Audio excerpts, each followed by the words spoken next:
할렐루야, 기도의 말씀에 오신 여러분 사랑하고 축복합니다.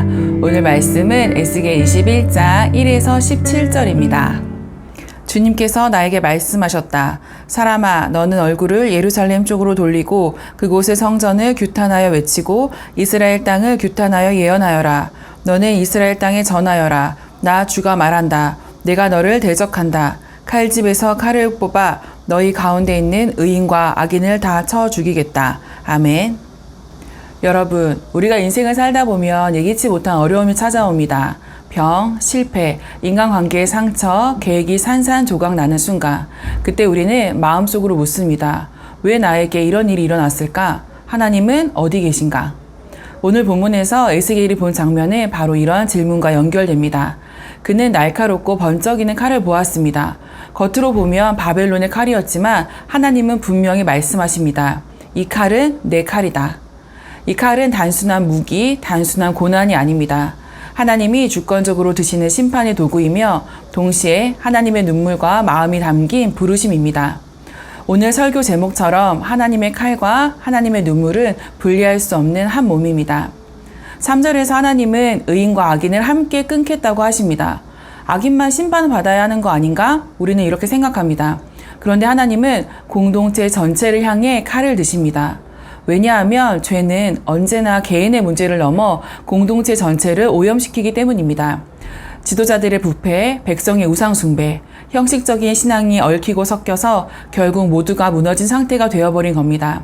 사랑하는 여러분, 오늘 우리의 삶은 어떻습니까? 나는 괜찮다는 말로 책임을 피할 수 있을까요? 교회의 무너짐이 나와 상관없는 일일까요?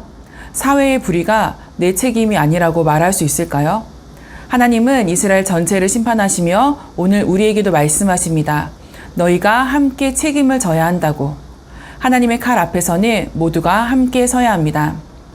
6절에서 하나님은 에스겔에게 이렇게 말씀하십니다.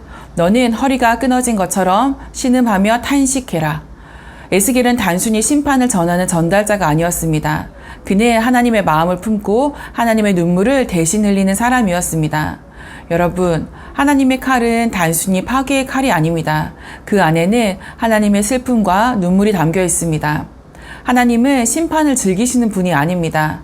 그분은 그들의 완고한 마음을 깨뜨리기 위해 어쩔 수 없이 칼을 드신 것이지 사랑을 거두셨기 때문이 아닙니다.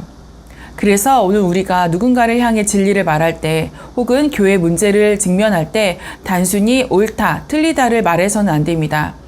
하나님의 마음과 눈물을 품고 사랑으로 세상을 깨우는 자가 되어야 합니다. 14절에서 하나님은 칼을 2번, 3번 휘두르라고 말씀하십니다. 심판이 반복된다는 것은 하나님이 포기하지 않고 끊임없이 부르신다는 뜻입니다. 여러분, 혹시 삶에서 반복되는 아픔을 경험하신 적이 있나요? 같은 문제 앞에서 계속 넘어지고 같은 자리에서 또 다시 무너지고 마치 끝나지 않는 실패와 같은 시간 속에 서 본 적이 있으십니까?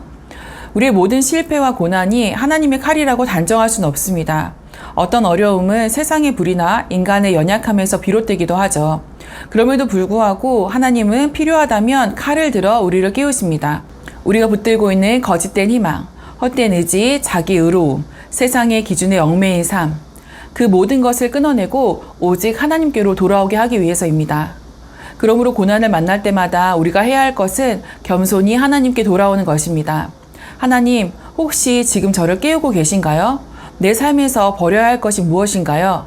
이 질문을 스스로에게 던지며 하나님 앞에 서야 합니다. 사랑하는 여러분, 오늘도 하나님의 칼은 우리를 향해 벌적입니다. 그것은 때로는 고난의 이름으로, 실패의 이름으로, 상실의 이름으로 찾아옵니다. 그러나 그 칼은 우리를 멸망시키려는 칼이 아닙니다. 우리를 깨우고 돌이키고 하나님께 다시 붙잡히게 하는 칼입니다. 그 칼 속에는 하나님의 눈물이 함께 있습니다. 우리의 삶 속의 어려움이 반드시 하나님의 칼이라고 말할 수는 없습니다. 하지만 우리가 분명히 알 수 있는 것은 하나님은 필요하다면 칼을 들어서라도 우리를 깨우신다는 사실입니다. 그러므로 중요한 것은 그 칼을 피하려는 것이 아니라 그 칼 앞에서 겸손히 무릎 꿇고 하나님께 나아가는 것입니다. 그러면 그 칼은 우리를 죽이는 칼이 아니라 우리를 새롭게 살리는 칼이 될 것입니다. 혹시 지금 여러분의 삶 속에 하나님의 칼이 느껴지십니까? 설명할 수 없는 고난이 있습니까? 반복되는 실패가 있습니까?